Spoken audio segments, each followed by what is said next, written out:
பாட்டாளி மக்கள் கட்சியினுடைய இளைஞரணி தலைவர் திரு கணேஷ்குமார் அவர்களோடு உரையாட இருக்கிறோம். சார் வணக்கம். முதல்ல விசிக தமிழ் தேசிய மாநாடு நடத்துறதுக்கு அவங்களுக்கு தார்மீக உரிமை இருக்குன்னு நினைக்கிறீங்க? ஈழத்தை கொன்று குவித்தவர்கள், தமிழர்களை கொன்று குவித்தவர்கள் காங்கிரசும் திமுகவும் சொன்னவங்க தானே நீங்க. ஆனா நீங்க கூட்டணி யார் கூட இருந்தீங்க? ஆனா பாட்டாளி மக்கள் கட்சி தமிழ் தேசிய கட்சியா திராவிட கட்சியா? நாங்க இப்ப இல்ல, தொடர்ச்சியா நாங்க இப்போ நீங்க சொல்ற மாதிரி கம்யூனிஸ்டுகள் மாதிரியோ காங்கிரஸ் மாதிரியோ விடுதலை சிறுத்தைகள் மாதிரியோ அப்போ ஒரு நிலைப்பாடு இப்போ ஒரு நிலைப்பாடு எடுக்கிற வேலையெல்லாம் எங்களுக்கு இல்லை. கிட்டத்தட்ட பாமகவை தான் வெளிப்படையா அவர் சொல்றாரு. என்ன நாங்க என்ன சாதி அரசியல் பேசிட்டோம்? நாங்க என்ன சாதி அரசியல் பேசிட்டோம்? இல்ல, வட தமிழ்நாடுகள்ல வன்னியர்கள் குலதெய்வ கோயில்கள்ல மாற்று சாதியினரை உள்ள விடுறதில்ல. உங்களுடைய சொந்த தொகுதியில சிதம்பரம் நடராஜர் கோயில்ல நீங்க உள்ள போய் பூஜை பண்ணிட்டு வாங்க. வன்னியர் சாதி பெண்களை மாற்று சமூகத்தில் உள்ள பட்டியல் இளைஞர்கள் திருமணம் செய்வதை பாமக தடுக்கிறாங்க. காதல் நாடக திருமணங்களை அப்பட்டமாக வெளிச்சம் போட்டு காட்டுறாங்க. திட்டம் போட்டு நடிச்சு காதல் செய்வதற்கு ஒரு கும்பல் அன்னைக்கு ஒரு இயக்கத்தையே நடத்திக்கிட்டு இருந்தாங்க. தமிழ்நாட்டில் முதல்ல ஒரு தலித்தை மத்திய அமைச்சராக்கி காண்பிச்சு பாட்டாளி மக்கள் கட்சி இல்லைன்னு சொல்லுவீங்களா? ஒவ்வொரு தேர்தலையும் நாங்க போட்டிட்டு அனைத்து தேர்தலையுமே ஒரு ரிசர்வ் தொகுதி வாங்கி தான் நாங்க இன்னி வரைக்கும் நிற்போம். எங்களோட நிலைப்பாடுல எங்க மாத்திக்கிட்டோம்? ஒட்டுமொத்தமாக அயோத்திதாச பண்டிதரன் இன்னைக்கு நீங்க கொண்டாடுறீங்க. அயோத்திதாச பண்டிதரை நாங்க 2006ஆம் ஆண்டே நம்ம பண்ணை இயற்கை அங்காடி 100% இயற்கை வேளாண் தயாரிப்பு. டிஎன் மீடியா பார்வையாளர்களுக்கு அன்பு வணக்கம். இன்றைய நேர்காணலின் சிறப்பு விருந்தினராக பாட்டாளி மக்கள் கட்சியினுடைய இளைஞரணி தலைவர் மற்றும் சட்டமன்ற உறுப்பினர் திரு கணேஷ்குமார் அவர்களோடு உரையாட இருக்கிறோம். சார் வணக்கம். உங்களை சந்தித்தில் மிக்க மகிழ்ச்சி. தொடர்ந்து சட்டசபை கூட்டங்கள் நடைபெற்று வருகிறது. குறிப்பா பாமகவினுடைய சட்டமன்ற உறுப்பினர்கள் சௌமியா அன்புமணி அவர்களுடைய உரையும் உங்களுடைய உரையும் பலரும் பாராட்டுறாங்க. பாட்டாளி மக்கள் கட்சி வெளியில இருந்தும் பாராட்டுறாங்க. நீங்க சட்டசபைக்கு புதிது கிடையாது, 2வது முறை நீங்க போறீங்க. இந்த சட்டசபை எப்படி பார்க்குறீங்க? எப்படி இருக்கு இந்த சட்டசபை அனுபவங்கள்? இல்ல, சட்டமன்றத்தை பொறுத்தவரை பாத்தீங்கன்னா ஜனநாயகத்தின் அடிப்படையில அனைவருக்கும் வாய்ப்பு என்பது வழங்கப்பட்டு கொண்டுதான் இருக்கிறது. அதுல கடந்த முறை இருந்தது போல இல்லாமல் அதை விட கொஞ்சம் கூடுதலாகவே அனைவருக்குமான வாய்ப்புகள் வழங்கப்பட்டு கொண்டு இருக்கிறது. நடவடிக்கைகள் என்று பார்க்கும்போது எல்லாம் ஒரே மாதிரி தான் இருக்கு. நடவடிக்கைகள்ல இதுல பாட்டாளி மக்கள் கட்சி ஒரு தனித்துவத்தோடு செயல்படுகிறது என்ற காரணத்தினால இன்னைக்கு சௌமியா அன்புமணி அவர்களுடைய பேச்சு எல்லாராலையும் வரவேற்கப்படுகிறது என்று சொன்னால் சட்டமன்றத்துல எல்லார் மனசுலயும் இருக்கிற ஒரு பிரதிபலிப்பை சட்டமன்றத்துல அவங்க பேசுறாங்க. அப்ப மக்களுக்கான பிரச்சனைகளை உரத்த குரல்ல முன்னெடுத்து வைக்கக்கூடிய ஒரு சட்டமன்ற உறுப்பினரா சௌமியா அன்புமணி அவர்கள் இருக்கின்ற காரணத்தினால்தான் இன்னைக்கு எல்லா தரப்பு மக்களும் ஏத்துக்கிறாங்க. அரசியல் சார்ந்து மக்கள் பிரச்சனையை பேசக்கூடிய இடம். அங்க அரசியல் பேசுவதை விட்டுவிட்டு மக்களுக்கான பிரச்சனைகளும் அதற்கான தீர்வுகளையும் பேசப்பட்டால் நிச்சயமாக மக்கள் ஆதரிப்பார்கள் என்பதற்கான எடுத்துக்காட்டு. இவ்வளவு நாளா பண்ணிட்டு இது நேரலையில இருக்கும்போது எல்லாருக்கும் எளிதில் சென்றடையுது. பல்வேறு பொது பிரச்சனைகளை நீங்க பேசுறீங்க. காவிரி பிரச்சனை, பள்ளிக்கரணை பிரச்சனை, இந்த பிரச்சனைகள் எல்லாம் பேசுறீங்க. தீர்மானம்னு வரும் பொழுது தொகுதி மறுவரையறை மட்டும் நீங்க வேற ஒரு ஸ்டாண்ட் எடுக்கிறீங்க. மற்ற எல்லாத்துலயுமே கிட்டத்தட்ட தாவேக அரசை ஆதரிச்சு ஒரு மனதான தீர்மானம் நிறைவேற்றப்படுது. தொகுதி மறுவரையறையில ஏன் இந்த நிலைப்பாடு எடுக்கிறீங்க சார்? நியாயம் என்ன இருக்கோ அதுதானே. பாட்டாளி மக்கள் கட்சியை பொறுத்தவரை மக்களுக்கு தமிழ்நாட்டின் உரிமைக்கு எதிராக இருக்கின்ற எந்த ஒரு பிரச்சனையாக இருந்தாலும் எதிர்த்துதான் நிற்கும். அது தாவேக அரசாக இருக்கட்டும், திமுக அரசாக இருக்கட்டும், அதிமுக அரசாக இருக்கட்டும். கடந்த ஆட்சி காலத்திலே கூட பாட்டாளி மக்கள் கட்சியோட செயல்பாடுகள் அப்படிதான் இருந்துகிட்டு இருக்கு. இது தவறாக கடந்த காலங்களில் சித்தரிக்கப்பட்டது. இப்ப மக்கள் நேரலையில பாக்குறாங்க. அதனால கேள்வி வாய்மொழியா தான் சொல்லியிருக்காரு. இன்னும் அந்த டிராஃப்ட் வரல, தமிழ்நாடுக்கு அநீதி விளைவிக்கப்படும் திமுக சொல்றாங்க, தாவேகவும் அதே குரல்ல சொல்றாங்க. அதாவது ஒரு விஷயத்த நல்லா தெரிஞ்சுக்கணும். தாவேக கூட தான் 1000 வாக்குறுதிகளை கொடுக்குறாங்க. எப்படி நம்புறது? சட்டமன்றத்திலேயோ நாடாளுமன்றத்திலேயோ ஒரு அமைச்சரோ முதலமைச்சரோ சொல்லிவிட்டார்கள் என்று சொன்னால் அடுத்த நிமிஷம் அது அஷூரன்ஸ்ல போயிடும். அஷூரன்ஸ்னா உறுதிமொழின்னு. அதை ஆய்வு செய்வதற்கு ஒரு குழு இருக்கு. ஒவ்வொரு சட்டமன்றத்திலையும் நாடாளுமன்றத்திலையும் அஷூரன்ஸ் கமிட்டி, உறுதிமொழி குழு என்று ஒன்று இருக்கு. அப்போ ஒரு அமைச்சர் சொன்னாங்கன்னா ஏன் நிறைவேற்றலன்னு சொன்னா அந்த கமிட்டி சேர்ந்தா அமைச்சர் மீது உரிமை மீறல் பிரச்சனையை கொண்டு வரலாம். நீங்க இதுக்கெல்லாம் வாய்ப்பு இருக்கு. வேற எப்படிதான் நீங்க நம்புவீங்க?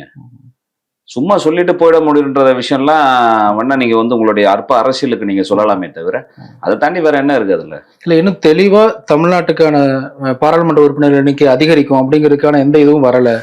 அப்படிப்பட்ட நேரத்துல பாஜகவோட குரலா பாமக ஒலிக்கிறாங்க அப்படின்னு ஒரு விமர்சனம் வைக்கிறாங்க. யாருடைய குரலாகவும் ஒலிப்பதற்கு பாட்டாளி மக்கள் கட்சி இங்க கட்சி இல்லை. பாட்டாளி மக்கள் கட்சின்றது ஒரு தனி கட்சி. பாட்டாளி மக்கள் கட்சிக்கு என்ற ஒரு கொள்கை இருக்கிறது. கூட்டணி என்பது தேர்தல் நேரத்தில் ஏற்படுகின்ற ஒரு உடன்பாடு. அதன் அடிப்படையில எங்களுடைய கொள்கை சார்ந்திருக்கக்கூடிய விஷயங்கள்ல வரவேற்போம். பாஜகவோட குரலாக ஒலிக்கிறோம்னா அதுக்கு முதல் நாள் தான் நீட்டுக்கு எதிரான தீர்மானம் வந்தது. யாரோட குரலை ஒலிச்சோம்? அப்ப என்ன உங்களுக்கு தேவையானதை சொன்னா நல்லவர், தேவையில்லாத சொன்னா பாஜகவோட குரலா? நாங்க வெளிப்படையா தானே கேட்கிறோம். இந்த டீலிமிட்டேஷன் பில் இப்ப வருவதற்கான அவசியம் என்ன? உங்களுக்கு திமுகவோட நிலைப்பாடு என்னன்னு தெரிஞ்சுக்கணுன்றதுக்காக சட்டமன்றத்தை பயன்படுத்துவீங்களா? காங்கிரஸ் உங்களுக்கு அழுத்தம் கொடுக்கறதுன்றது காரணத்துக்காக நீங்க சட்டமன்றத்தை பயன்படுத்துவீர்கள் என்று சொன்னால் இது உங்களுடைய அற்ப அரசியல். இதே நீங்க எடுத்த நிலைப்பாடு தான் அனைத்து கட்சி கூட்டத்துல. அதானே நாங்க கேட்கிறோம். அனைத்து கட்சி கூட்டத்துல காங்கிரஸ் ஒத்துக்குச்சு, தவக ஒத்துக்குச்சு, மார்க்சிஸ்ட் கம்யூனிஸ்ட் கட்சி ஒத்துக்குச்சு. என்ன ஒத்துக்கிட்டாங்க? 2026 நடைபெறுகின்ற மக்கள் தொகை கணக்கெடுப்பின் அடிப்படையில இந்த தொகுதி மறுவரை நடக்குமே ஆனால் எல்லாரும் எதிர்ப்போம். பாட்டாளி மக்கள் கட்சி தான் எதிர்ப்போம். அதுதானே நாங்களும் சொன்னோம். அதை தாண்டி இப்போ 543 நாடாளுமன்ற உறுப்பினர்கள் இருக்கிறாங்க.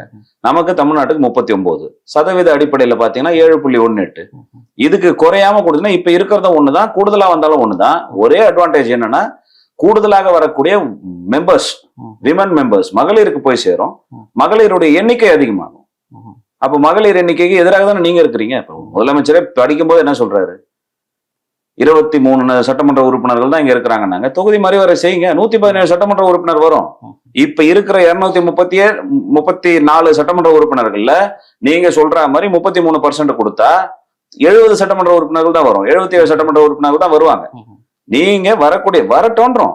அதுக்கப்புறம் நீங்க உண்மையிலே நீங்க நினைக்கிற மாதிரி வரல, இந்த பில்லு மெம்பர்ஸ்க்கு எல்லாம் கொடுத்துட்டாங்க, எம்பிஸ்க்கு எல்லாம் கொடுத்துட்டாங்க, இதுல இல்ல பாருங்கன்னு கொண்டு வாங்க, நாங்க ஆதரிக்கிறோம்.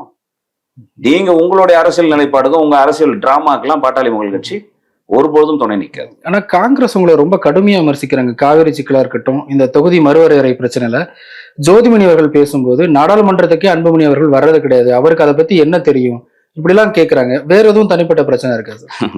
அவங்க ஏதாவது அரசியல் பண்றதுக்கு அவங்க பேசுவாங்க. நாடாளுமன்றத்துக்கு ஜோதிமணி போய் என்ன சாதிச்சிட்டாங்க? மருத்துவர் அன்புமணி ராமதாஸ் முதல் தடவை நாடாளுமன்ற உறுப்பினர் அமைச்சராக இருக்கும்போது இந்த நாட்டுக்கே 108 ஆம்புலன்ஸ் கொண்டு வந்தாரு. இந்தியாவுக்கே பெருமை சேர்க்கின்ற வகையில 3 சர்வதேச விருதுகளை இந்த நாட்டுக்கு பெற்றுக் கொடுத்தாரு. அடுத்த முறை நாடாளுமன்ற உறுப்பினராக இருந்த போது தருமபுரி மொரப்பூர் இணைப்பு திட்டத்திற்கு அப்போதைய ரயில்வே துறை அமைச்சர் பியூஷ் கோயலை கொண்டு வந்து அடிக்கல் நாட்டினாரு. இன்னி வரைக்கும் அந்த திட்டம் நடைமுறையில இருக்கு. நீங்க என்னத்தை கிழிச்சிட்டீங்க? காங்கிரஸ் என்ன செஞ்சுச்சு இந்த தமிழ்நாட்டுக்கு? மருத்துவர் எங்களுடைய பாட்டாளி மக்கள் கட்சியினுடைய அமைச்சர் ஏ.கே. மூர்த்தி அவர்களும் ரயில்வே அமைச்சர் வேலு அவர்கள் இருக்கும்போது 3 ரயில்வே திட்டம் கொண்டு வந்தோம். திண்டிவனம் நகரி திட்டம். இது வரைக்கும் காங்கிரஸ் அதுக்கு பிறகு 10 ஆண்டு காலத்துல என்ன பண்ணீங்க? நீட்டை பத்தி எல்லாம் பேசுறதுக்கு காங்கிரஸுக்கு தகுதி இருக்கா? இவங்க அற்ப அரசியல். இன்னைக்கு ஏதோ நானும் ரோடிதான் ஏதாவது பேசிக்கிட்டா இன்னார தொட்டா, ஏன்னா இவங்க தான் இன்னைக்கு மக்கள் பிரச்சனையை கையில் எடுத்து பேசுறாங்க. இவங்களோட இரட்டை வேடத்தெல்லாம் வெளிச்சம் போட்டு காமிக்கிற கட்சி பாட்டாளி மக்கள் கட்சி. காங்கிரஸ் உடைய இந்த நாட்டுக்கு செஞ்ச துரோகத்தை, தமிழ்நாட்டுக்கு செஞ்ச துரோகத்தெல்லாம் தோலுரிக்கிற கட்சி பாட்டாளி மக்கள் கட்சி. அது பொறுக்கல அவங்களுக்கு. அது பொறுக்கலான உடனே சம்பந்தம் இல்லாம நாங்க கேட்கறோம்ல, புள்ளி விவரத்தோட கேட்கிறோம், பதில் சொல்லுங்க. டீலிமிட்டேஷன் பில் வருது, என்ன பாதகம்? நீங்க சொல்லுங்க, என்ன பாதகம்? மரியாதைக்குரிய ஜோதிமணி அவர்களை சொல்லுங்க. ஏன்னா மாணிக்கம் தாக்கூர் பத்தி அவரு என்ன உலகத்துல இருக்காருன்னு நமக்கு தெரியாது. ஆனா மாணிக்கம் தாக்கூரோ மற்ற காங்கிரஸ் கமிட்டி நிர்வாகிகளோ அன்புமணியை அமைச்சராக்குனது காங்கிரஸ் தான், காங்கிரஸ்க்கு அவர் நன்றி விசுவாசமா இல்ல, துரோகம் செஞ்சுட்டாரு, இப்படிலாம் குற்றம் சாட்டுறாங்க. காங்கிரஸ்ல ஆட்சியில உட்கார வச்சதே பாட்டாளி மக்கள் கட்சி தான். அன்னைக்கு ஒன்றும் ஃபுல் மெஜாரிட்டி எல்லாம் அவங்க ஜெயிச்சு வந்துடல. அது ஞாபகத்துல வச்சுக்கணும். முதல்ல அவங்க ஏதோ எங்களை அமைச்சரான எங்களுக்கு அன்னைக்கு எங்களுடைய கூட்டணி ஒப்பந்தம் என்பது காங்கிரஸ் கூட இல்ல, திமுக கூட. திமுகவோட கூட்டணியில தான் காங்கிரஸ் இருந்தாங்க, நாங்களும் இருந்தோம். அன்னைக்கு திமுகவுடைய தயவால் தான் காங்கிரஸுடைய ஆட்சியே நடந்தது. திமுக கூட்டணியில நாங்க இருந்த காரணத்துல இங்க திமுக பாட்டாளி மக்கள் கட்சியோட தயவோட தான் இங்க ஆட்சியில இருந்தது. நீங்க மைனாரிட்டி அரசு 2004 வந்த பொழுது திமுக தயவால காங்கிரஸ் அரசாங்கம் 2006 தமிழ்நாட்டுல பாட்டாளி மக்கள் கட்சி நீங்க திமுக ஆட்சி வரக்கூடாதுன்னு நீங்க எங்களுக்கு அமைச்சர் கொடுத்தாதான் நாங்க ஆதரவு கொடுப்போம். ஆனா வெளிப்படையாக வெளியில இருந்து நிபந்தனையற்ற ஆதரவு கொடுத்த கட்சி அது பாட்டாளி மக்கள் கட்சி. எங்களுக்கு மாணிக்கம் தாக்கூருக்குலாம் வரலாறு தெரியாது. அவர்லாம் எங்க அரசியல் இருந்தாரு? அவர் தான் ராகுல் காந்தி வந்தாரு, தண்ணி வந்துருச்சுன்றவர்கிட்ட எல்லாம் என்ன பதில் பேச முடியும்? இப்படிப்பட்டவர்கள்லாம் வச்சுக்கிட்டு இருக்கும்போது அவங்க கிட்ட என்ன பதில் நம்ம பேசணும்? ஆனா மழை பெய்ந்துச்சு, நமக்கு தண்ணி வந்துருச்சு, இன்னமும் நம்ம ஏன் அனைத்து கட்சி கூட்டத்தை கேட்கிறோம்? காவிரி சிக்கலுக்காக. உங்க உரிமை மீட்கப்பட்டுருச்சா? மழை பெய்யலனா தமிழ்நாட்டுல இருக்கவங்க எல்லாம் சாகலாமா? ஆனா தாவேக்கா நீதிமன்ற போராட்டம் தான் இனிமேல் சரியா இருக்கும் அப்படின்னு சொல்றாங்க. நாங்களும் அதை தானே சொன்னோம். நாங்க மட்டும் என்ன சொன்னோம்? பாட்டாளி மக்கள் கட்சியினுடைய தலைவர் அன்புமணி ராமதாஸ் என்ன சொன்னாரு? நீதிமன்ற போராட்டத்தை தான் வைக்கணும். அடுத்தது அரசியல் அழுத்தம் என்பது தமிழ்நாட்டுல அனைத்து கட்சி கூட்டத்தை கொண்டு போகணும். ஒரே காரணம் என்னன்னு சொன்னா, இந்த உள்ள அவையில இருக்கக்கூடிய நாடாளுமன்றத்திலே பிரதிநிதித்துவம் இல்லாம இந்த மக்களுக்காகவும் ஜீவாதாரண பிரச்சனைக்கு போராடுறவர்கள் வெளியில இருக்கிறாங்க. அவங்களையும் ஒருங்கிணைச்சு கூட்டு போங்க. நீங்க போன திமுக ஆட்சியில மரியாதைக்குரிய முன்னாள் முதலமைச்சர் மு.க. ஸ்டாலின் அவர்கள் அனைத்து கட்சி கூட்டத்தை கூட்டினாரு. வெறும் கட்சிகளை மட்டும் தான் கூட்டினாரா? அங்க திராவிடர் கழகம் கலந்துக்கல, விவசாய சங்கங்கள் கலந்துக்கல, பொதுமக்களுக்காக போராடக்கூடிய அமைப்புகள் கலந்துக்கல. ஏன் கலந்துக்கிட்டாங்க? ஒட்டுமொத்த குரலாக தமிழ்நாடு ஒரே புள்ளியில இருக்கு அப்படின்றத நிரூபிக்கிறதுக்காக தானே கலந்துக்கிட்டாங்க. நான் கேட்கறது ஒரே விஷயம் தான். டீலிமிட்டேஷன் பில்ல காங்கிரஸ் என்ன சொல்லுச்சு? நாடாளுமன்றத்துக்கு முன்னாடி போர்டை வச்சுக்கிட்டு நின்னீங்கல்ல, இதே ஜோதிமணி அவர்கள் இருக்கிறாரு, ஜோதிமணி தான் போர்டை வச்சுக்கிட்டு நின்னாங்க. என்னன்னு? we need fair delimitation. அதானே இப்ப நோ டீலிமிட்டேஷன். அப்புறம் என்ன அர்த்தம்? யாருடைய இரட்டை நிலைப்பாடு? உங்களுடைய அரசியல் இரட்டை நாடகம். நீங்க நாடகம் ஆடுறீங்க, நாங்க அதை வெளிப்படையா கேட்கிறோம். நாங்க எங்க ஸ்டாண்ட்ல கரெக்டா இருக்கோம். தமிழ்நாட்டுடைய உரிமை பாதிக்கப்பட்டா உடனடியா நாங்க தான் எதிர்த்து நிற்போம். நீங்க பெண்கள் வரக்கூடாதுன்னு நினைக்கிறீங்க அதிக அளவுல, நாங்க அதிகமான அளவுல பெண்களை கொண்டு வரணும்னு நினைக்கிறோம். பெண்கள் சட்டமன்ற உறுப்பினர் நான் கேட்கறேன்ல, வெளிப்படையா தான் பதில் சொல்லுங்க. புள்ளி விவரத்தோட சொல்லுங்க. யார் இல்லைன்னு சொன்னா? நீங்க புள்ளி விவரமே இல்லாம நீங்க எதிர்ப்பு தெரிவிக்கிறீங்க. பிஜேபி இது பண்ண, பிஜேபி இருந்தாலும் காங்கிரஸ் என்ன? அந்த பிஜேபி தமிழ்நாட்டுக்கு செய்யற துரோகத்தை விட காங்கிரஸ் 10 மடங்கு துரோகம் செஞ்சிருக்கிறாங்க. நரேந்திர மோடியை பார்த்து கேட்க வேண்டிய கேள்வி எல்லாம் எதிர்க்கட்சி தலைவர் இருக்கிற ராகுல் காந்தியை பார்த்து அன்புமணி கேட்கிறாரு. என்ன கேட்டாரு? காவிரி சிக்கல் குறித்து ராகுல் காந்தி பேசணும்னு சொல்றாரு. ஏன் மோடி பேசணும்னு ஏன் கேட்க மாட்டேங்கிறாங்க? ஏன் நாங்க நாடாளுமன்றத்துல பேசலையா? நாடாளுமன்றத்துல ஒற்றை ஆளாக நின்று மேகதாது குறித்து 2 மாநில முதல்வர்களையும் உட்காந்து பேச வேண்டியது பிரதமருடைய கடமை. நாடாளுமன்றத்துல கேட்டோமே, ராகுல் காந்தியாவா கேட்டோம்? இது ஒரு விஷயம். ராகுல் காந்தி ஒரு எதிர்ப்பு தெரிவிக்கிறார். அந்தமான் நிக்கோபார் ஐலாண்ட்ல சுற்றுச்சூழல காரணமாக தெரிவிச்சு அங்க நிக்கோபார் ஐலாண்டு கிரேட் நிக்கோபார் ப்ராஜெக்டை தடுக்க நினைக்கிறார். அதுக்கு தடுக்க நினைக்கிறீங்களே, மகிழ்ச்சி தான். இதையும் தடுக்க நினைங்க. இதுலயும் சுற்றுச்சூழல் பாதிக்கப்படுது. ஒரே விஷயம் தான் இது. ஏன்னா உங்க ஆட்சி அங்க நடக்குது. தமிழ்நாட்டுல ஒரு நிலைப்பாடு, கர்நாடகத்துக்கு ஒரு நிலைப்பாடு, ரைட்? பிஜேபியும் அதுதான் பண்ணாங்க, காங்கிரஸும் தான் பண்ணாங்க. பாட்டாளி மக்கள் கட்சியை பொறுத்தவரை அரசாங்கம் என்று வந்த போது திமுக ஒண்ணுதான், பிஜேபியும் ஒண்ணுதான். சி.வி. சண்முகம் தொடர்ந்து இந்த தேர்தலில் அதிமுகவினுடைய வெற்றிக்கு கணிசமா பாமக தான் அப்படிங்கிற ஒரு வாதத்தை வச்சுட்டே வர்றாரு. அவர் வைக்கிறதுக்கு வேற ஒரு நோக்கம் இருந்தாலும் அக்ரி கிருஷ்ணமூர்த்தி அதை கடுமையா எதிர்க்கிறார். அப்பெல்லாம் பாமகவெல்லாம் ஒண்ணும் கிடையாது, அதிமுக தன்னுடைய சொந்த செல்வாக்கால வெற்றி பெற்றது அப்படிங்கிற பார்வையை அக்ரி கிருஷ்ணமூர்த்தி தொடர்ந்து வச்சுக்கிட்டே வர்றாரு. அதை எப்படி நீங்க பாக்குறீங்க? அது அவருடைய நிலைப்பாடு, அவ்வளவுதான். அது அவர்கிட்ட தான் கேட்கணும். ஏன்னா வெளிப்படையாக புள்ளி விவரங்கள் உங்களுக்கு தெளிவாக 16 தேர்தல்ல இருந்து அவர் சொல்றாரு. அக்ரி கிருஷ்ணமூர்த்தி 16ல பாமக தனியா நின்னாங்க, நம்ம இதா நின்னோம். அப்போ பாமக துணை நமக்கு தேவையில்லை, அதிமுகவே ஒரு தனிப்பெரும் கட்சி அப்படிங்கறத சொல்றாரு. சரி, அடுத்த தேர்தலில் இல்லாம நிக்க சொல்லுங்க. யார் வேண்டான்னு சொன்னா? அக்ரி கிருஷ்ணமூர்த்தி அவர்களிடம் சொல்லி அடுத்த தேர்தலில் பாமக கூட்டணி வேண்டாம், நாங்க தனியா நிப்போம், அதிமுக தீர்மானம் போட சொல்லுங்க. போட்டு வேண்டான்னு சொல்லுங்க. யார் சொன்னா? போன தேர்தலில் 2016க்கு பிறகு நீங்க எடுத்தீர்கள் என்று சொன்னால் கூட தமிழ்நாட்டுல உங்களுடைய ஆட்சியை காப்பாற்றி கொடுத்த கட்சி பாட்டாளி மக்கள் கட்சி. 11 இடைத்தேர்தல் வந்தது இல்ல, நாடாளுமன்ற தேர்தலோட சேர்த்து இடைத்தேர்தல் வந்தது இல்ல. எத்தனை தொகுதியில் நீங்க ஜெயிச்சீங்க? அன்னைக்கு எடப்பாடியோடைய ஆட்சியை காப்பாத்தி கொடுத்த கட்சி அது பாட்டாளி மக்கள் கட்சி தானே. அவங்க அன்னைக்கு வெற்றி பெற்றதுல பாதி இடங்கள் பாட்டாளி மக்கள் கட்சியின் தயவால் தான். இன்னைக்கும் நாங்க வெளிப்படையா தான் சொல்றோம். அவங்களால நாங்க ஜெயிச்சிருக்கிறோம், எங்களால நீங்க ஜெயிச்சிருக்கிறீங்க, அவ்வளவுதான். இப்ப நான் சட்டமன்ற உறுப்பினர், அதிமுக தயவு இல்லாமல் ஆயிட்டேன். அதிமுக தயவுல தான் நான் சட்டமன்ற உறுப்பினர், பிஜேபியோட தயவுல தான் நான் சட்டமன்ற உறுப்பினர், அமமுகவுடைய தயவுல தான் நான் சட்டமன்ற உறுப்பினர். அதற்கு பேர் தான் கூட்டணி. நீங்க ஆக வேண்டியதுன்னா ஆக, யார் வேணான்னு சொன்னா? ஆனா இப்ப நீங்க சமீபத்துல அன்புமணி அவர்கள் பாட்டாளி மக்கள் கட்சியினுடைய தலைவராக தேர்ந்தெடுக்கப்பட்டார். அப்ப அந்த செயற்குழுல நான் சரியா தான் பேசுறேன்னு நினைக்கிறேன். நீங்க பேசும்போது 2 சீட்டு வச்சவங்க எல்லாம் முதலமைச்சர் ஆகணும்னு ஆசைப்படுறாங்க அப்படின்னு ஒரு ஸ்டேட்மெண்ட்டை சொல்றீங்க. அத விசிகாவை நோக்கி தான் சொல்றீங்களா? எல்லாரையும் நோக்கி தான். 2 சீட் வச்சிருக்கவங்க அவங்களதான். ஏன் கம்யூனிஸ்ட் எத்தனை சீட் வச்சிருக்காங்க? ஐயுஎம்எல் எத்தனை சீட் வச்சிருக்காங்க? ஆனா அவருக்கு தான் மீண்டும் மீண்டும் முதல்வர் சி.வி. சண்முகம் அதை உறுதிப்படுத்துறாரு. இப்ப முதல்வர் நான் திருமாவா இருக்கலாம்னு நான் சொன்னேன், எடப்பாடி ஏத்துக்கல அப்படிங்கிற கருத்தை அவர் சொல்றாரு. அது அவங்க சொல்லலாம். அப்புறம் சி.வி. சண்முகம் அவர் சொன்ன கருத்தை ஒட்டியே கூட தான் நான் சொல்றேன்னு வச்சுக்கிடுங்க. இதுல என்ன தவறு இருக்கு? 2 சீட்டு வச்சிருக்கிறவங்களுக்கான வாய்ப்பு இருக்கும்பொழுது 4 சீட்டு வச்சிருக்கிற பாட்டாளி மக்கள் கட்சியால வர முடியாதா? முதல்ல விஜய் அவர்கள் அடுத்தடுத்து சில தலைவர்கள் பார்த்து உடனடியா பார்க்கிறாரு. ஆனா 4 சீட்டு இருக்கக்கூடிய உங்களை வந்து நீங்க ஏன் எங்க கூட்டணிக்கு வாங்கன்னு ஏன் கூப்பிடலன்னு நினைக்கிறீங்க?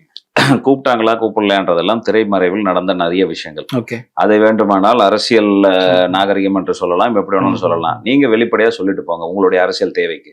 எங்களுக்கு அந்த அரசியல் தேவையில்லை. சரி, திருமாவளவன் அவர்களுக்கு சி.வி. சண்முகம் அவர் சொல்வது போலவே 2 சீட்டை வைத்துக்கொண்டு முதலமைச்சர் ஆக்க வேண்டும் என்று சொன்னால் அன்னைக்கு பாட்டாளி மக்கள் கட்சியோட தயவத்தை வந்துதானே இருக்கும். பாட்டாளி மக்கள் கட்சியோட தயவோட தானே நீங்க ஆகியிருப்பீங்க. அப்ப பாட்டாளி மக்கள் கட்சி மறுத்துதா? எடப்பாடியார் மறுத்தாருன்றீங்க, பாட்டாளி மக்கள் கட்சி மறுத்துதா? இல்ல, அவர் ஆகக்கூடாதுன்னு சொல்றாரு. எடப்பாடி மறுத்தாருன்னு அவர் சொல்றாரு. அப்புறம் பாட்டாளி மக்கள் கட்சி மறுத்துதா? இல்ல. அரசியல் நிலைப்பாடு திரைமறைவுல 1000 விஷயங்கள் இருக்கும். உங்களுக்கு வெளிப்படையாக வெளியில வரக்கூடிய விஷயங்கள் உண்மையா பொய்யா என்பதுதான் நீங்க கருத்தில் கொண்டிருக்க வேண்டிய விஷயம். ஆனா தொடர்ந்து என்ன சொல்றாங்கன்னா, விசிக பாமகவும் பாஜகவும் உள்ள வந்தா நாங்க இருக்க மாட்டோம். இப்ப கூட பாமக உள்ள வர்றதுக்கு விசிக தான் ஒரு தடங்கலா இருக்கு, நெருக்கடியா இருக்கு அப்படிங்கறத செக் வந்து சொல்லிட்டே இருக்காங்க. வன்னியரசு அதை உறுதிப்படுத்திக்கிட்டே இருக்கிறாரு. முதல்ல நாங்க உள்ள வரோம்னு எப்போ சொன்னோம் உங்களுக்கு? நாங்க ரொம்ப தெளிவாகவே இருக்கிறோம். மக்களுடைய பிரச்சனைகளை வெளிப்படுத்தக்கூடிய கட்சியாக பாட்டாளி மக்கள் கட்சி தெளிவா இருக்கும். நாங்க எப்போ உள்ள வரோம்னு உங்ககிட்ட ஏதாவது சொன்னோமா? இல்ல அவங்க தேவைக்கு எதனா வந்து எங்களை அழிச்சாங்களா? நாங்க எங்களுடைய கடமை, மக்கள் எங்களுக்கு என்ன கடமை கொடுத்துருக்காங்க, மக்கள் பிரச்சனையை உரத்த குரல்ல பேசுங்க. இன்னைக்கு விடுதலை சிறுத்தைகள் பேசல, நாங்க பேசுறோம். அவ்வளவுதான் எங்களுக்கு அவங்களுக்கு இருக்கக்கூடிய வித்தியாசம். நீங்க செய்யக்கூடிய விஷயங்களை இதை செய்யுங்கன்னு சொல்றோம். ஆரம்ப கட்டத்துல தான் இருக்கிறீங்க. உங்களுக்கு எந்தெந்த ஆக்கப்பூர்வமான ஆலோசனைகள் கொடுக்கணுமோ ஆலோசனையை நாங்க கொடுக்குறோம். உதாரணத்துக்கு சொல்லணும்னு சொன்னா தமிழ்நாட்டில் இருக்கக்கூடிய நீர்ப்பாசன திட்டங்கள் நீங்க அவசியமா நிதி ஒதுக்க வேண்டியது. எனக்கு நிதி இல்ல அப்படின்னு சொல்றதை விட நீங்க கடன் வாங்குங்க. எவ்வளவு கடன் வாங்கினாலும் இதற்கு முன்னுரிமை கொடுங்க. ஏன்னா இதுதான் உங்களுக்கு மூலதன செலவு. இதன் மூலியமா விவசாயம் பெருகும். விவசாயம் பெருகுனா உற்பத்தி பெருகும். உற்பத்தி பெருகுனா உங்களுக்கு ஏற்றுமதி அதிகமாகும். ஏற்றுமதி அதிகமாகும் போது அந்நிய செலாவணி அதிகமா வந்து சேரும். ஆட்டோமேட்டிக்கா உங்களுக்கு ஸ்டேட் ஓன் ரெவென்யூ அதிகமாகும். அப்ப நீங்க விவசாயத்துக்கு தான் 1000 இண்டஸ்ட்ரீஸ் வந்தாலும் கூட உங்களுக்கு மத்திய அரசாங்கம் ஜிஎஸ்டி இருக்கக்கூடிய பிரச்சனையில வரி பகிர்வு இருக்கும். ஆனா ஸ்டேட் ஓன்டு என்ற போது அக்ரிகல்ச்சர் செக்டார்ன்றது மிகப்பெரிய செக்டார். விவசாயத்துறை என்பது மிகப்பெரிய செக்டார். அதற்கு முன்னுரிமை கொடுங்க, வளர்த்திடுங்க, நாட்டினுடைய பொருளாதாரம் பெருகும். இந்த விவசாயம் குறித்த பிரச்சனை, காவிரி சிக்கல், பள்ளிக்கரணை சிக்கல் இதெல்லாமே நீங்க பேசுறீங்க. போதை ஒழிப்பு ரொம்ப தீர்க்கமாவே பேசுறீங்க. குறிப்பா இந்த ஆன்லைன்ல டாஸ்மாக் அப்படிங்கிற விஷயம் வந்து அமைச்சர் என்ன சொல்றாங்கன்னா, நாங்க 717 மதுக்கடைகளை மூடி இருக்கோம். இப்போதைக்கு இந்த பாட்டிலுக்கு 10 ரூபா 20 ரூபா அப்படிங்கறத முறைப்படுத்துறதுக்காக ஆன்லைன் சிஸ்டம்னு கொண்டு வந்திருக்கோம் அப்படிங்கிறாங்க. ஆனா அன்புமணி அவர்கள் அதையுமே கடுமையா விமர்சிக்கிறாரு. அது இப்ப நாங்க விமர்சிச்சோம், இன்னைக்கு நடந்துருச்சுல்ல. பள்ளிக்கூடத்துல எப்படி மாணவிகளுக்கு மதுபானங்கள் கிடைச்சது? இதற்கான வாய்ப்பு இருக்கா இல்லையா? அது ஒரு காணொலி பரவுது, கன்னியாகுமரியில மாணவிகள் குடிச்சாங்க அப்படின்னு. காவல்துறையை அரெஸ்ட் பண்ணிருக்காங்க. யார் கொண்டு வந்து கொடுத்தாங்களோ அவர்களிடம் அவரை அரெஸ்ட் பண்ணிருக்காங்க. வாய்ப்பு இருக்கா இல்லையா? நீங்க ஒரு சம்பவம் எடுக்காதீங்க. இதுதான் வந்து எடுத்துக்காட்டு. நாங்க சொல்லக்கூடிய விஷயங்கள் இதனால பல பாதிப்பு வரும். இது உங்க வேலை இல்ல, அரசாங்கத்தினுடைய வேலை அது இல்ல. தாவேக அரசு பொறுப்பேற்ற போது என்ன சொன்னாங்க? 10 ரூபா திமுக போதுன்னாங்க. இப்ப நாங்க ஒழுங்குமுறைப்படுத்துறோம்னா எங்களுக்கு என்ன புரியலையா? 717 கடைகளை குறைச்சேன்னு சொல்றீங்க. குறைச்சா வருமானம் குறையணுமா, குறையக்கூடாதா? ஏன் வருமானம் குறையல? வருமானத்தை குறைக்காமல் நீங்க என்னென்ன சீர்திருத்தம் கொண்டு வர போறீங்க? போதையை ஒழிக்கிறீங்கன்னா சாராயமும் ஒரு போதை பொருள் தான். போதை சம்பந்தமான பொருள் தானே சாராயமும். அப்ப எப்படி அதை டாஸ்மாக் விற்கலாம்? டாஸ்மாக் விற்கிறதே நாங்க எதிர்க்கிறோம். அதை நாங்க ஒழுங்குமுறைப்படுத்துறதை மட்டும் எப்படி ஆதரிப்போம்? கேட்டோம், சொன்னோம், நீங்க அதுக்கான நடவடிக்கை எடுக்கல. இன்னைக்கு நீதி கேட்டு நீதிமன்றத்துக்கு போய் நிக்கிறோம். நீதிமன்றம் முடிவு செய்யட்டும். உங்களுடைய செயற்குழு கூட்டத்துல 2031 மருத்துவர் ராமதாஸ் ஐயா அவர்கள் வாழும் காலத்திலேயே பாமகவை நம்ம ஆட்சிக்கு கொண்டு வரணும் அப்படின்னு அன்புமணி அவர்கள் சொல்லியிருந்தாங்க. அது சாத்தியம் நினைக்கிறீங்களா? எங்களுக்கு என்ன குறை? எங்களுக்கு இருக்கிற ஒரே குறை எங்களை சாதி கட்சின்னு அடையாளப்படுத்துறது தான். இன்னைக்கு மக்கள் பார்க்க ஆரம்பிச்சிட்டாங்க, உற்று நோக்க ஆரம்பிச்சிட்டாங்க. எங்களை சாதி கட்சின்னு சொன்னவர்களுடைய செயல்பாடு எந்த அளவுல இருக்கு, பாட்டாளி மக்கள் கட்சியோட செயல்பாடு எந்த அளவுல இருக்குன்றது இன்னைக்கு மக்கள் ஊர்ந்து கவனிக்க ஆரம்பிச்சிட்டாங்க. பாட்டாளி மக்கள் கட்சியோட செயல்பாடுகள் சட்டமன்றத்துல யாரை சார்ந்து இருக்கிறது? நாங்க என்ன தேவையில்லாத விவாதங்களா பண்றோம்? எதனா ஒரு இடத்துல நாங்க யாரையாவது தேவையில்லாத இல்லாத விமர்சனங்களை பண்ணியிருக்கோம், விவாதங்களை பண்ணியிருக்கோம்னு சொல்லுங்க. அவர் அப்பாவை காணோம்னு சொல்றதும், இவர் உங்க மாமனார்கிட்ட கேளுன்னு சொல்றதும், இவர் உங்க அப்பா கிட்ட கேளுன்னு சொல்றதும் இதா விவாதம்? விவாதம் என்பது, சட்டமன்றம் என்பது மக்கள் பிரச்சனை சார்ந்திருக்கக்கூடிய விஷயம். அப்ப அந்த விஷயங்களை வந்து உருப்படியா செய்யற ஒரு கட்சி அது பாட்டாளி மக்கள் கட்சி. எங்களுடைய செயல்பாடின் மூலமாக மக்களோட நம்பிக்கையை நாங்க பெறுவோம்.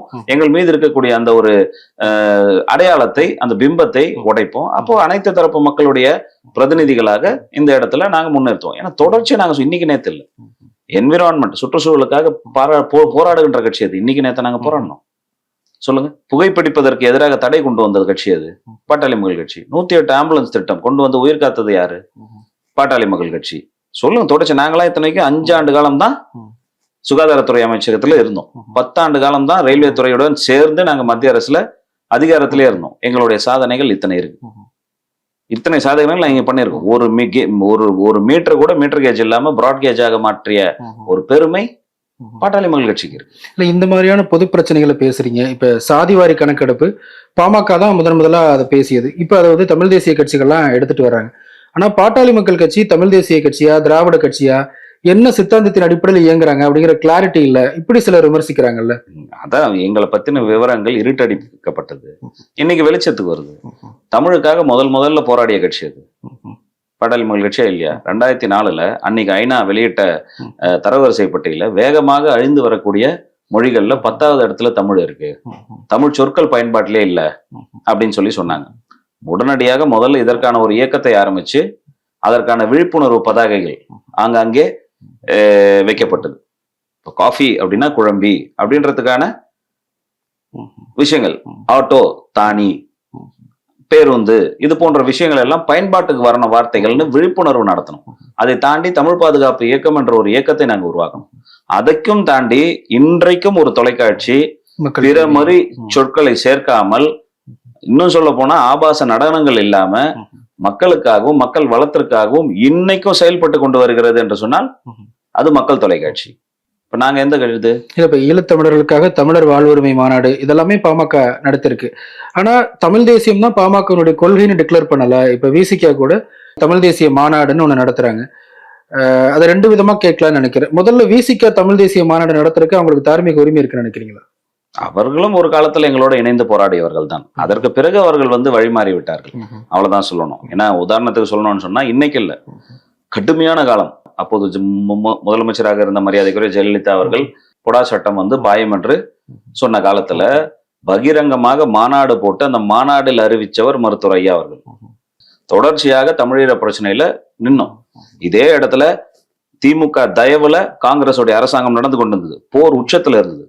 அன்னைக்கு முத்தமிழறிஞர் கலைஞர் அப்ப முதலமைச்சர், நாங்க எல்லாம் ராஜினாமா செய்வோம், ராஜினாமா கடிதத்தை கொடுங்க அப்படின்னு கேட்ட பொழுது முதல் ஆளா கொண்டு போய் ராஜினாமா கடிதத்தை கொடுத்தவர் மருத்துவர் அன்புமணி ராமதாஸ். அதற்கு பிறகுதான் திமுக எம்பிகளே போய் கொடுத்தாங்க ஒரு கால அவகாசத்துல.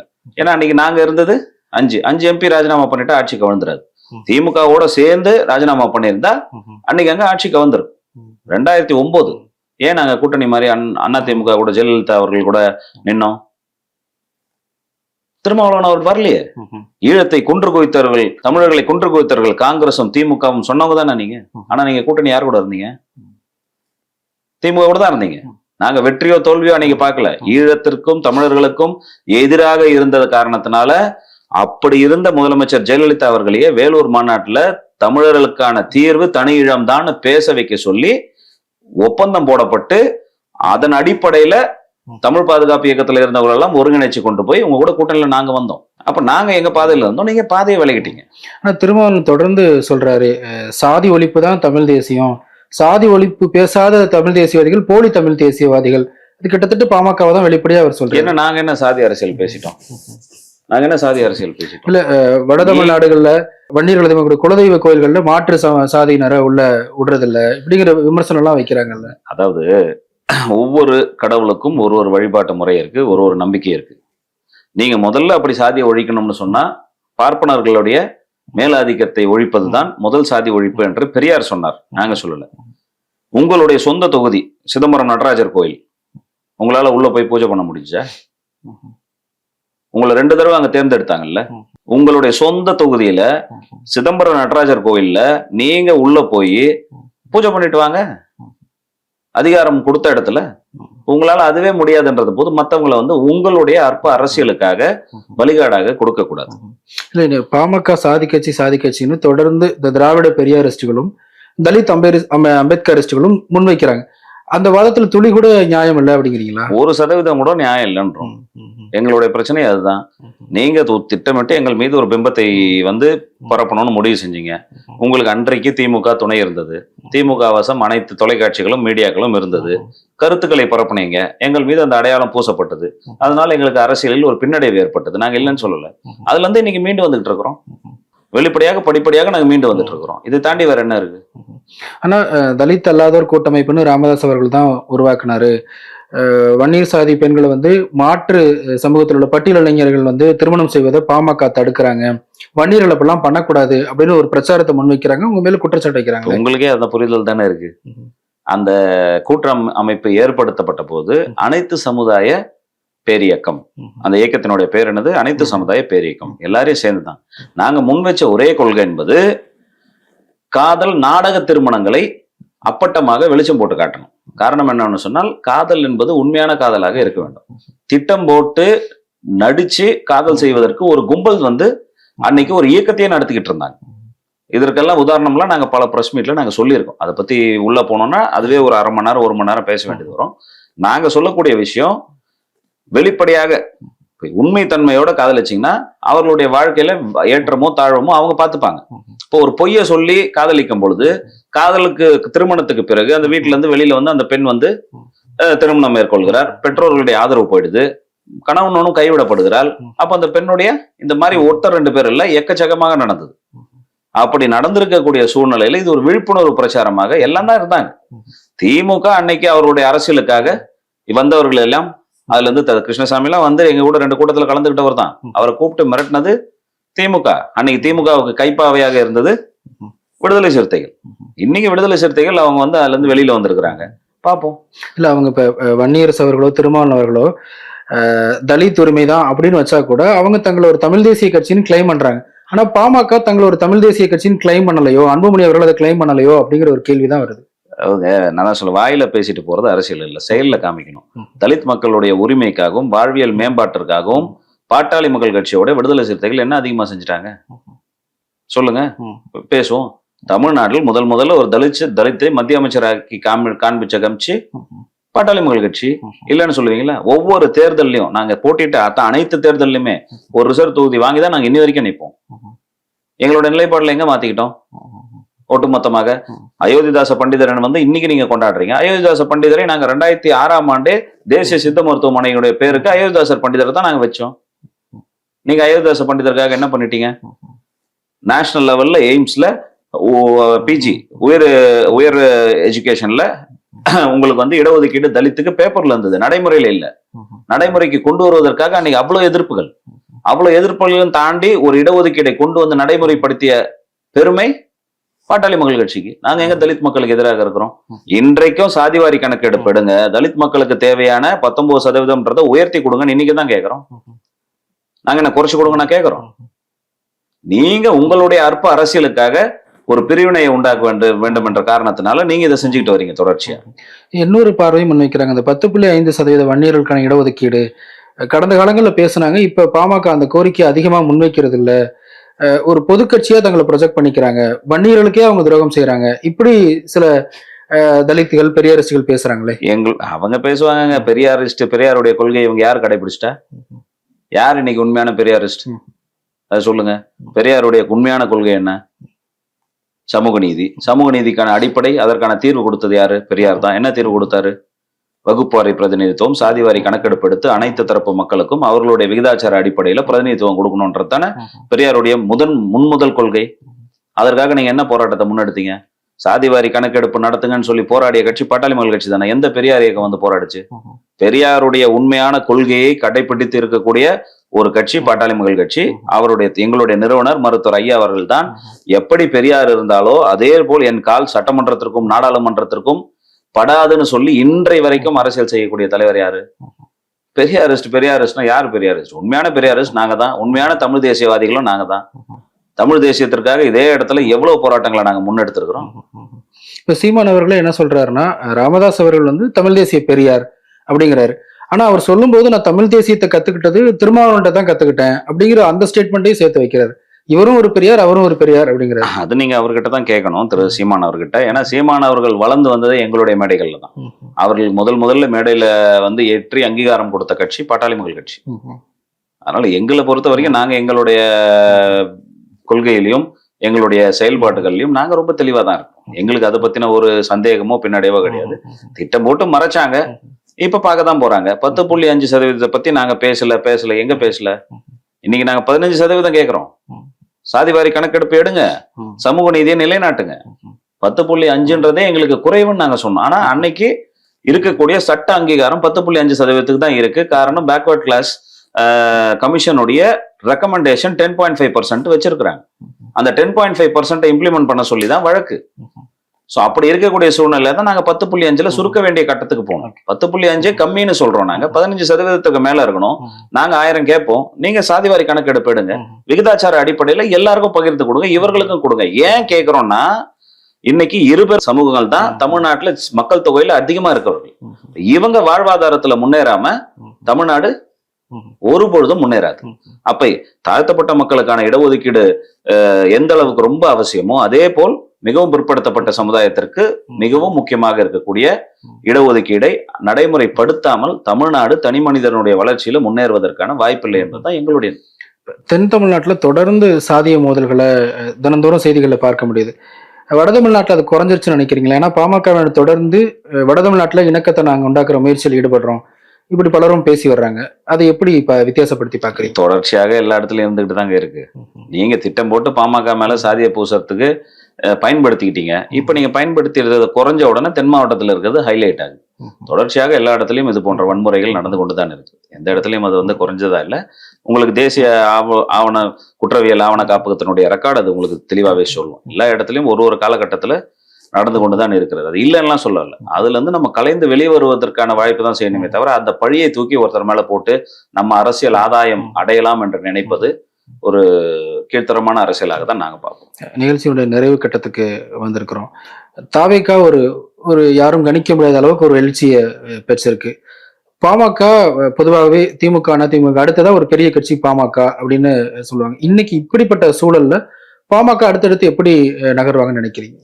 நாங்க எங்களுடைய செயல்பாடுகள்ல சரியாக தான் இருக்கிறோம். ஏன்னா உண்மையிலேயே இன்னைக்கு புதிதாக ஏற்பட்டிருக்கக்கூடிய அரசு பல மாற்றங்களை கொண்டு வருவதற்கான முயற்சிகளை மேற்கொண்டிருக்கிறார்கள். அதை நாங்க வரவேற்கிறோம். உதாரணத்துக்கு ஊழலை ஒழிப்பேன், லஞ்சத்தை ஒழிப்பேன்னு சொல்லியிருக்கிறாங்க. அதற்கான நடவடிக்கைகளும் எடுத்துக்கிட்டு வராங்க. அதற்கெல்லாம் நாங்க முழு ஆதரவு தான் கொடுக்குறோம். கவர்னர் உரையில சமூக நீதியை நாங்கள் நிலைநாட்டுவோம், சாதிவாரி கணக்கெடுப்பு எடுப்போம். நாங்க தானே முதல் நாள் போய் ஆதரிச்சோம்.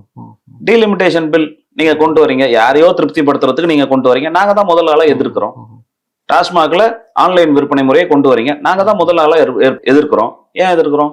மக்களுக்கு தீங்கு விளைவிப்போம். நன்மை வரக்கூடிய விஷயங்களை ஆதரிப்போம், தீங்கு வரக்கூடிய விஷயத்தை எதிர்ப்போம். மக்கள் வருங்காலங்கள்ல இன்னைக்கு கொடுத்திருக்கிறாங்க, நாளைக்கு எங்க செயல்பாடுகளை பார்த்து எங்களுக்கான வாய்ப்பு கொடுப்பார்கள் என்று நம்புகிறோம். விஜய் அவர்கள் தொடர்ந்து திமுக வெர்சஸ் தாவேகா அப்படிங்கிற காயினேஜ தேர்தலுக்கு பிறகும் செய்துட்டு வர்றாரு. அண்ணாமலை அவர்கள் ஒரு புதிய இயக்கம் அறிவிச்சிருக்காரு. கட்சியாவும் வருவேன், 31 தான் இலக்கு அப்படின்னு சொல்றாரு. இன்னொரு பக்கம் தனுஷ் அவர்களும் தன்னுடைய ரசிகர் மன்றத்தை, சட்டமன்ற தொகுதி நிர்வாகிகள் இப்படி உருவாக்கிக்கிட்டு வர்றாரு. 2031 தேர்தல் ஒரு டஃப் ஃபைட்டா இருக்கும், பலமுனை போட்டி இருக்கும்னு நினைக்கிறீங்களா? இல்ல பாமக அதுல எந்த இடத்துல நீங்க லீட் எடுப்பீங்க சார்? இன்னும் நிறைய காலம் இருக்கு. 31க்கு அரசியல்ல என்ன வேணாலும் நகழலாம். அதற்கு ஒரு சிறந்த எடுத்துக்காட்டு 26 தேர்தல் தான். நிறைய பிளேயர்ஸ் உள்ள வரும்போது பாமகவோட சொல்றீங்க, பாமக தன்னுடைய நிலைப்பாட்டிலையும் செயல்பாட்டிலையும் தெளிவா இருக்குங்க. மக்களுக்கான தலைவர் யார், மக்களுக்காக உண்மையிலேயே போராடக்கூடியவர்கள் யார் என்று மக்கள் புரிந்து கொண்டார்கள் என்று சொன்னால் நிச்சயமாக பாட்டாளி மக்கள் கட்சி ஆட்சிய கட்டல்ல அமரும். அதுல எந்த வித மாற்றம், திரை கவர்ச்சி, சினிமா கவர்ச்சி அப்படிங்கறதுல உங்களுக்கு ஈடுபாடு இல்ல. எங்களுக்கு அது தேவைன்றது சொல்லல. ஏன்னா அது நிரந்தரமானதல்ல, சஸ்டைனபிளான இருக்கக்கூடிய ஒரு விஷயமாகவும் நாங்க பார்க்கல. மக்களுக்கு யார் போராடுகிறார்களோ, மக்கள் பிரச்சனைக்கு உண்மையாக எந்த சமரசமும் இல்லாமல் எந்த கட்சி முன்னெடுக்கிறதோ அதற்கு மக்கள் ஆதரவு கொடுக்க வேண்டும் என்பதுதான் எங்களுடைய ஒரு கோரிக்கை. இன்னைக்கு திரை கவர்ச்சியிலேயாக இருக்கட்டும், ஏதோ ஒரு காரணத்திற்காக ஒரு ஆட்சி மாற்றம் நடந்திருக்கிறது. இதையும் நாங்க நல்லதா தான் பாக்குறோம். நாங்க வேறு கூட்டணியில போட்டியிட்டாலும் கூட ஒரு மாற்றம் வந்திருப்பதை நாங்கள் வரவேற்கிறோம். அந்த மாற்றம் ஊழலை ஒழிப்பேன், வெளிப்படையான நிர்வாகத்தை கொடுப்பேன்னு சொல்லி இருக்கக்கூடிய விஷயங்கள் எல்லாம் எங்களுடைய ஒட்டி வரக்கூடிய, எங்களுடைய கொள்கையோடைய ஒட்டி வரக்கூடிய ஒரு விஷயங்கள் எல்லாம் வரவேற்கிறோம். சேவை பெறும் உரிமை சட்டம் என்பது நீண்ட நாளுடைய கோரிக்கை எங்களுக்கு. அதெல்லாம் கிடைச்சதுன்னா மக்களுக்கு எளிதில் அவங்களோட விஷயங்கள் எல்லாம் சென்றடைய முடியாது என்ற விஷயமே கிடையாது. சில ஜென்சி இளைஞர்கள்லாம் பெருவாரியா தாவேக்காவை ஆதரிக்கக்கூடிய ஒரு போக்கு இருக்கிறதா பேசப்படுது. அப்படி இருக்கும்போது பாமக ஜென்சி இளைஞர்களை பாமக இளைஞர்கள் இருக்கிறாங்க, நீங்க இளைஞரணி தலைவர் தான். ஆனாலும் அந்த இதை தாண்டி ஒரு ஒரு ஒரு மாஸ் இதை கொடுத்துட முடியும்னு நினைக்கிறீங்களா? 100% அதான் சொல்றேன் இல்லைங்களா. இப்ப இன்னைக்கு எப்படி சௌமியா அன்புமணி அவர்களை மக்கள் கொண்டாடுகிறார்கள்? ஏன் கொண்டாடுறாங்க?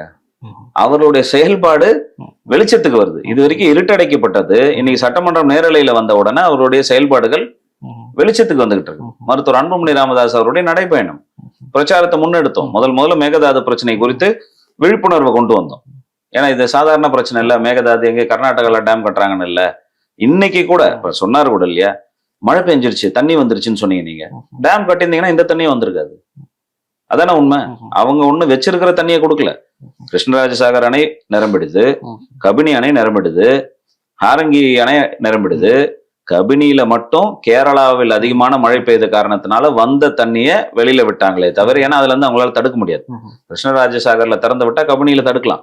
கபினியில இருந்து திறந்து விட்ட பிறகு அவர்களால் வேற எங்கேயும் தடுக்க முடியாது. ஆட்டோமேட்டிக்கா நீங்க மேகதாது கட்டினீங்கன்னா அங்க தடுத்து வைப்பீங்க. அவ்வளவுதான். இதுதான் நாங்க வெளிப்படையா சொல்றோம். ஒவ்வொரு விஷயத்தையும் பிரச்சாரமாக கொண்டு போய் மக்கள் இயக்கமாக மாற்றுகிறோம். மக்கள் முடிவு செய்வார்கள். இப்ப சௌமியா அன்புமணி அவர்கள் பொறுத்த வரைக்கும் பல்வேறு கேள்விகள் பொதுவா பலரும் பாராட்டியிருக்கிறாங்க. ஆனா மரிய வில்சன் அவர்களை போலவே அவர் சர்ச்சையாச்சு. நான் பான் கிறிஸ்டின் இந்த மாதிரி சொன்ன விஷயங்கள்லாம் பெரும் சர்ச்சையாச்சு. அதே போல சௌமியா அன்புமணிகளும் ஒரு இடத்துல வந்து பகவத்கீதையை கோட் பண்ணி சொன்னாங்க, ரெண்டும் ஒரே மாதிரியானதுதான் அப்படிங்கிற பார்வை வைக்கிறாங்க. அது எப்படி எடுத்துக்கிறீங்க? இந்திய அரசியலமைப்பு சட்டம் சொல்லுவதே வேற்றுமையில் ஒற்றுமை, அவ்வளவுதான். மரிய வில்சன் அவர்கள் பான் கிறிஸ்டியன் சொன்னதையும் நாங்க வந்து தவறா பார்க்கல. இவர்கள் பேசினதும் தவறா பார்க்கல. பான் கிறிஸ்டியன் நீங்க தவறா பார்க்கல. நாங்க எதை தவறா பாக்குறோம்னா, பான் கிறிஸ்டியன் சொல்லிட்டு தமிழோட ஒப்பிடுறீங்க இல்லையா, அததான் நாங்க வந்து தவறா பாக்குறோம். நாங்க இப்ப பகவத்கீதையை வந்து ஒப்பிடுறோம்னா ஒண்ணு இல்ல, கடமையை செய் பலனை எதிர்பார்க்காதே, இது அனைவருக்குமான பொதுமொழி. அததான் வந்து நாங்க வந்து கோட் பண்ணி காமிச்சோம். அது பகவத்கீதையில சொல்லப்பட்டிருக்கு, கடமையை செய் பலனை எதிர்பார்க்காது. திமுக வந்து அதை செய்யறாங்க. திமுகவும் அதுதானே முன்னாடி அண்ணா கட்சி தொடங்கிய பொழுது என்ன சொல்லி கட்சி ஆரம்பிச்சாரு, கடமையை செய் பலனை எதிர்பார்க்காது. அதன் அடிப்படையில தான் நாங்க எங்களுடைய வேலையில செஞ்சுட்டு இருக்கோம். நீங்க தமிழோட ஒப்பிடும் பொழுதுதான் நாங்க வந்து அதுக்குள்ள கேள்வியை எழுப்போம். சமீபத்தில் ஒரு அனைத்து கட்சி ஆர்ப்பாட்டம் நடைபெற்றது. அதுல பாமக பிரதிநிதியும் கலந்துக்கிட்டாங்கன்னு நினைக்கிறேன். வேல்முருகன் அவர்கள் அதுல பேசும்போது ஒரு புதிய அணி உருவாகணும், 3வது அணி உருவாகணும், அது சீமான் தலைமையில உருவாகணும் அப்படிங்கிற ஒரு பார்வையை முன்வைக்கிறாரு. அந்த கருத்துல உங்களுக்கு உடன்பாடு இருக்கா? அதுல கலந்துக்கிட்டீங்கன்னா பாமக அதை தலைமை இருக்கிற வாய்ப்பு இருக்கா? இல்ல, இப்போதைக்கு அது குறித்த ஒரு தேவை ஏற்படுவதாக நாங்க பார்க்கல. தேர்தல் வரும்பொழுது அது கொண்ட கால சூழ்நிலைகள் அமைந்தால் அன்றைக்கு எப்படியோ அது குறித்து அப்பதான். ஏன்னா கூட்டணியை பொறுத்தவரை தேர்தல் நேரத்துல தான் நாங்க முடிவு செய்வோம். இப்ப பொறுத்தவரை தேர்தல் முடிந்து விட்டது. தமிழக வெற்றி கழகம் ஆட்சியில் அமைச்சிட்டாங்க. நாங்க அதிமுக கூட்டணியில போட்டியிட்டோம். கொள்கை சார்ந்து இருக்கக்கூடிய விஷயங்கள்ல, மக்கள் சார்ந்து இருக்கக்கூடிய விஷயத்துல நாங்க போவோம். நாங்க இப்ப இல்ல, தொடர்ச்சியா நாங்க இப்போ நீங்க சொல்ற மாதிரி கம்யூனிஸ்டுகள் மாதிரியோ, காங்கிரஸ் மாதிரியோ, விடுதலை சிறுத்தைகள் மாதிரியோ அப்போ ஒரு நிலைப்பாடு இப்போ ஒரு நிலைப்பாடு எடுக்கிற வேலையெல்லாம் எங்களுக்கு இல்ல. எங்களை பொறுத்தவரை இறுதி கேள்வி, 2016 மாற்றம் முன்னேற்றம் அன்புமணி அப்படிங்கிற ஒரு பிரச்சாரத்தை முன் வச்சிருந்தீங்க. மீண்டும் அது மாதிரியான ஒரு பிரச்சாரம் வருவதற்கு வாய்ப்பு இருக்கா சார்? இருக்கு, நிச்சயமாக வரும். ஏன்னா இப்பதானே எங்களை பத்தின விஷயங்கள் எல்லாம் வெளியில வர ஆரம்பிச்சிருக்கு. எங்க செயல்பாட்டிற்கு பிறகு நிச்சயமாக அதற்கு கூட வாய்ப்பு இருக்கலாம். நிகழ்ச்சியில் பங்கெடுத்தமைக்கு மிக்க நன்றி. நன்றி.